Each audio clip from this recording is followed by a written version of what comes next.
August மாதம் வரக்கூடிய PG TRB எக்ஸாமினேஷனுக்கு நியூ சிலபஸை ஃபோக்கஸ் பண்ணி இப்போ இருந்தே syllabus wise Tamil medium material and test page எல்லாமே நம்ம ப்ரொவைட் பண்ணிட்டு இருக்கோம். இன்னைக்கு பார்க்க போகிறது என்ன அப்படின்னா PG TRB commerce and accountancy, அதாவது வணிகவியல் அண்டு கணக்கியல். ஒரு வணிகம்னா எப்படி நம்ம வந்து ஸ்டார்ட் பண்ணணும், அந்த வணிகவியலில் என்னென்ன ரூல்ஸ் அண்ட் ரெகுலேஷன் இருக்கு அதை பற்றியுமே வந்து படிக்கிற மாதிரி இருக்கும். அதே மாதிரி காமர்ஸ் அண்ட் அக்கௌண்டன்சி ரெண்டையுமே மெர்ஜ் பண்ணி இந்த சிலபஸ் வந்து கொடுத்துருக்காங்க. இதை நம்ம ஃபோக்கஸ் பண்ணி படித்தோம் அப்படின்னா ஈஸியாகவே வந்து நல்ல மார்க்கு கெயின் பண்ணலாம். ஓகே,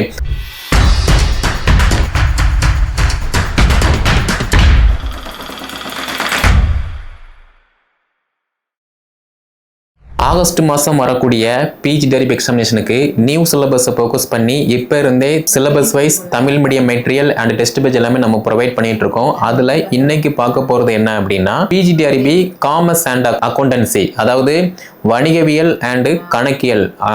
ஓல்டு சிலபஸை பொறுத்த மட்டும் காமர்ஸ் அக்கௌண்டன்சி அப்படின்னு சொல்லி தனியாகவே பாடத்திட்டம் இருந்துச்சு. பட் இந்த நியூ சிலபஸை பொறுத்த மட்டும் ரெண்டையுமே கம்பேர் பண்ணி ஒரே பாடத்திட்டமாக வந்து கொடுத்துருக்காங்க. அப்படி பார்க்கும்போது +1 +2ல ஒரு காமர்ஸ் டீச்சராக போகணும், ஒரு அக்கௌண்டன்சி டீச்சராக போகணும் அப்படின்னா இந்த சிலபஸை ஃபோக்கஸ் பண்ணி படிக்கும்போது மட்டும்தான் ஈஸியாக வந்து நல்ல மார்க் எடுக்க முடியும். ஓகே, அப்படி பார்க்கும்போது நியூ சிலபஸில் ஒரு 10 யூனிட் வந்து அவைலபிளாக இருக்குது. இந்த 10 யூனிட்ல மிக முக்கியமானது ஒரு 6 யூனிட் வந்து மிக மிக முக்கியமானது. ஒரு பொருளாதாரம்னா, அதாவது ஒரு வணிகம்னா எப்படி நம்ம வந்து ஸ்டார்ட் பண்ணணும், அந்த வணிகவியலில் என்னென்ன ரூல்ஸ் அண்ட் ரெகுலேஷன் இருக்குது அதை பற்றியுமே வந்து படிக்கிற மாதிரி இருக்கும். அதே மாதிரி பேங்கிங் செக்டார்னா என்ன, அதே மாதிரி இப்போ நம்ம ஒரு சின்ன கடையாக வச்சுருக்கோம் அப்படின்னா அந்த கடையில் வரக்கூடிய வருமானத்துக்கு வந்து நம்ம எதுவுமே வந்து ஃபைல் பண்ணணும்னு சொல்லி அவசியம் இல்லை. ஆனால் ஒரு லெவலுக்கு மேலே ஒரு ஷாப்பிங் மாலோ ஒரு சூப்பர் மார்க்கெட்டோ சம்திங் ஏதாவது ஒரு பெரிய பிஸ்னஸ் லெவலில் அந்த பிஸ்னஸ் வந்து நல்லா இம்ப்ரூவ்மெண்ட் இருக்குது, க்ரோத் ஆகுது அப்படின்னா ஜிஎஸ்டி எடுக்கணும் அண்ட் இன்கம் டேக்ஸ் ஃபைல் பண்ணணும் எக்ஸெட்ரா. அப்போ இதை பற்றி எல்லாமே படிக்கக்கூடியது காமர்ஸ். சேம் டைம் வணிகவியல்னா காமர்ஸ். ஓகே, அண்ட் அக்கௌண்டன்சி இப்போ ஒரு லெவலுக்கு மேலே நமக்கு எக்கனாமிக் க்ரோத் ஆகுது, பிஸ்னஸ் வந்து க்ரோத் ஆகிட்டு இருக்கு அப்படின்னா அக்கௌண்டன்சி வந்து மஸ்ட் இம்பார்ட்டன்ஸ். வரவு எவ்வளோ வருது, செலவு எவ்வளவு நம்ம வந்து செலவு பண்ணிட்டு இருக்கோம், எவ்வளவு வந்து நம்ம டேக்ஸ் பே பண்ணிட்டு இருக்கோம் அப்படிங்கிற மாதிரி எல்லாத்தையுமே வந்து அசிய ஒரு ஓனராக வந்து நம்ம மானிட்டர் பண்ணிக்கிட்டு இருப்போம். அப்படி பார்க்கும்போது காமர்ஸ் அண்ட் அக்கௌண்டன்சி ரெண்டையுமே மெர்ஜ் பண்ணி இந்த சிலபஸ் வந்து கொடுத்துருக்காங்க. இதை நம்ம ஃபோக்கஸ் பண்ணி படித்தோம் அப்படின்னா ஈஸியாகவே வந்து நல்ல மார்க்கு கெயின் பண்ணலாம். ஓகே, அப்போ இந்த காமர்ஸ் அண்ட் அக்கௌண்டன்சி பேஜை பொறுத்த மட்டும் நம்முடைய அகாடமி சார்பாக பேஜ் வந்து அவைலபிளாக இருக்கும்போது இந்த பேஜில் ஃபவுண்டேஷன் டெஸ்ட் வந்து இப்போ ரன் ஆகிட்டு இருக்கு.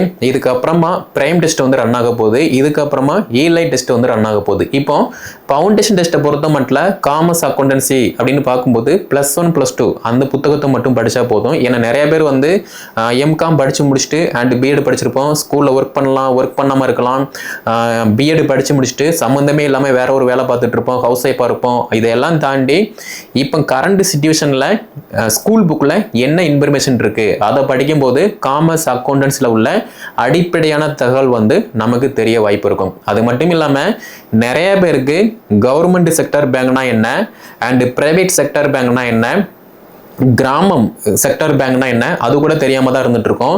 ஜிஎஸ்டினா என்ன, இன்கம் டேக்ஸ்னா என்ன அதுவுமே வந்து தெரியாம தான் இருக்கும். அப்படி பார்க்கும்போது ஸ்கூல் புக்கை படிக்கும்போது மட்டும்தான் கவர்மெண்ட் பேங்க் அப்படின்னு பார்க்கும்போது SBI bank, Indian Overseas bank, Indian bank, Canara bank, இது எல்லாமே இன்னும் ஒரு சில பேங்க் இருக்கு, இது எல்லாமே வந்து கவர்மெண்ட் பேங்க். அதே மாதிரி பிரைவேட் செக்டர் பேங்க் அப்படின்னு பார்த்தோம் அப்படின்னா ஐசிஐசிஐ, ஆக்சிஸ் பேங்க், அடுத்து HDFC, city union and KVP, TMP, இது எல்லாமே இன்னும் நிறைய பேங்க் இருக்கு. இது எல்லாமே வந்து பிரைவேட் செக்டர் பேங்க்.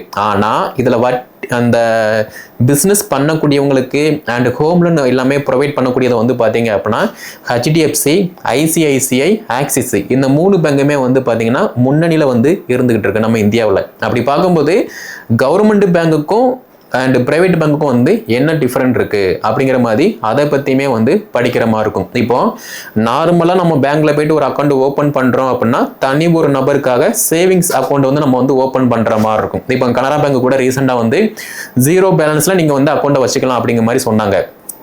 ஒரு சில பேங்க்ல வந்து ஒரு 2000 5000 வந்து நம்ம சேவிங்ஸ் அக்கௌண்ட்ல போட்டு மெயின்டெனன்ஸ் பண்ற மாதிரி இருக்கும். அதே இது இப்போ பிரைவேட் பேங்கை பொறுத்த மட்டும் மேக்ஸிமம் எல்லா பேங்க்லயுமே வந்து 2000ல இருந்து 10,000 வரைக்குமே சேவிங் அக்கௌண்ட்டுக்கு மட்டும் நம்ம மெயின்டெனன்ஸ் பார்க்குற மாதிரி இருக்கும். இது வந்து சேவிங்ஸ் அக்கௌண்ட், தனி ஒரு நபருக்காக ஓப்பன் பண்ணக்கூடியது வந்து சேவிங்ஸ் அக்கௌண்ட்.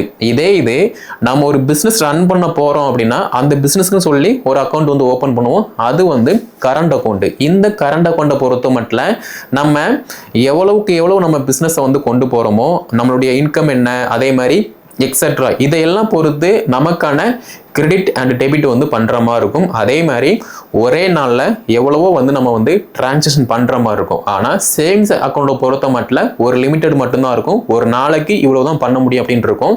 கரண்ட் அக்கௌண்ட்டை பொறுத்த மட்டும் அன்லிமிட்டடாவே வந்து நம்ம பேங்கை பொறுத்து பண்ணிக்கலாம், லட்சக்கணக்கில் வந்து பண்ணிக்கலாம். ஓகேவா? ஸோ இது ரெண்டுமே வந்து மஸ்ட். நெக்ஸ்ட் பார்த்தோம் அப்படின்னா வட்டார கிராம வங்கி. இந்த வட்டார கிராம வங்கி அப்படின்னு பார்க்கும்போது இப்போ பாண்டியன் பேங்கா இருக்கட்டும், அதே மாதிரி பல்லவன் பேங்கா இருக்கட்டும் அண்ட் வள்ளலார் பேங்கா இருக்கட்டும், இந்த மூணுமே வந்து பார்த்தீங்கன்னா கிராமத்தில் உள்ள ஒரு வங்கி. இப்போ இந்த கிராமத்தில் வந்து இப்போ இந்த 100 நாள் வேலைவாய்ப்பு திட்டம் இதெல்லாம் வந்து பார்த்தீங்க அப்படின்னா பாண்டியன் பேங்க்ல வந்து அக்கௌண்ட் வச்சிருப்பாங்க. ஸோ அவங்களுக்கு அதில் வரக்கூடிய சேலரி வந்து பார்த்தீங்கன்னா அங்கே தான் வந்து கிரெடிட் பண்ணுவாங்க, அதை அவங்க எடுத்து யூஸ் பண்ணுற மாதிரி இருக்கும். ஸோ இதுவுமே வந்து மஸ்ட் இம்பார்ட்டன்ஸ். இது போக வந்து பார்த்தீங்கன்னா கூட்டுறவு வங்கி, அதாவது சொசைட்டி அப்படிங்கிற மாதிரி சொல்லுவோம். இந்த சொசைட்டியை பொறுத்த மட்டும் வேளாண்மை கடன், கல்வி கடன், ஒரு சில கடன்கள் வந்து இங்கே கொடுக்குற மாதிரி இருக்கும். இது வந்து இந்தியாவும் ரன் பண்ணிட்டு இருக்காங்க அண்ட் ஸ்டேட் கவர்மெண்ட், அதாவது சென்ட்ரல் கவர்மெண்ட், ஸ்டேட் கவர்மெண்ட் இந்த ரெண்டுமே ரன் பண்ணுறாங்க. பட் இருந்தாலுமே மக்களுக்கு எளிய வகையில் அணுகக்கூடிய பேங்கை வந்து பார்த்தோம் அப்படின்னா இந்த எஸ்பிஐ, கனரா பேங்க் இது எல்லாம் தாண்டி கிராம பேங்க், இந்த சொசைட்டி வந்து ரொம்பவே வந்து கம்ஃபர்டபுளாக இருக்கும். ஏன்னா நிறைய பேர் வந்து படிச்சிருப்பாங்க, படிக்காமல் இருப்பாங்க.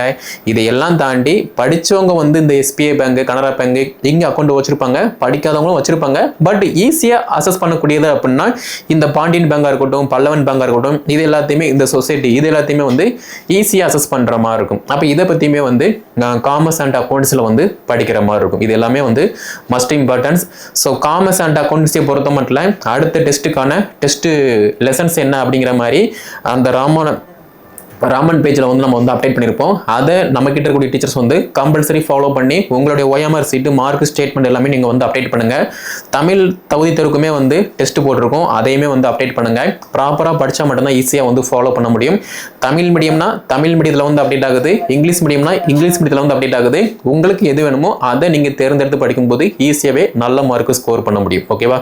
ஸோ ஃபர்தராக அடுத்தடுத்த டெஸ்ட் என்ன, எப்படி படிக்கணும் அப்படிங்கிற மாதிரி ஃபுல்லாகவே வந்து பார்க்கலாம். ஸோ நீங்கள் யாராவது PGDRB காமர்ஸ் அண்ட் அக்கௌண்டன்சி படிக்கீங்க அப்படின்னா தமிழ் மீடியமாக இருக்கட்டும், இங்கிலீஷ் மீடியமாக இருக்கட்டும், உங்களுக்கு எந்த லாங்குவேஜ் வேணுமோ அதை தேர்ந்தெடுத்து படிக்கீங்க அப்படின்னா நம்ம அகாடமி யூஸ் பண்ணி நீங்கள் எங்கே இருக்கீங்களோ இருந்த இடத்துல இருந்து நீங்கள் இந்த எக்ஸாமை வந்து அப்ரோச் பண்ணலாம். ஓகே? ஸோ இந்த வீடியோ தொகுப்பை PGDRB commerce and accountancy preparation பண்ணக்கூடிய school teachers and private school teachers, government ஸ்கூலில் டெம்பரரி ஒர்க் பண்ணக்கூடியவங்க, இவங்க எல்லாத்துக்குமே ஷேர் பண்ணுங்க, அவங்களும் வந்து படித்து பயன்பெறட்டும். நம்முடைய சேனலை சப்ஸ்கிரைப் பண்ணலாம் அப்படின்னா சப்ஸ்கிரைப் பண்ணிக்கோங்க. அடுத்தடுத்த வீடியோ தொகுப்பில் ஒவ்வொரு யூனிட்டும் ஒவ்வொரு டாப்பிக்கும் எப்படி படிக்கணும் அப்படின்னு சொல்லி தெளிவாக பார்க்கலாம்.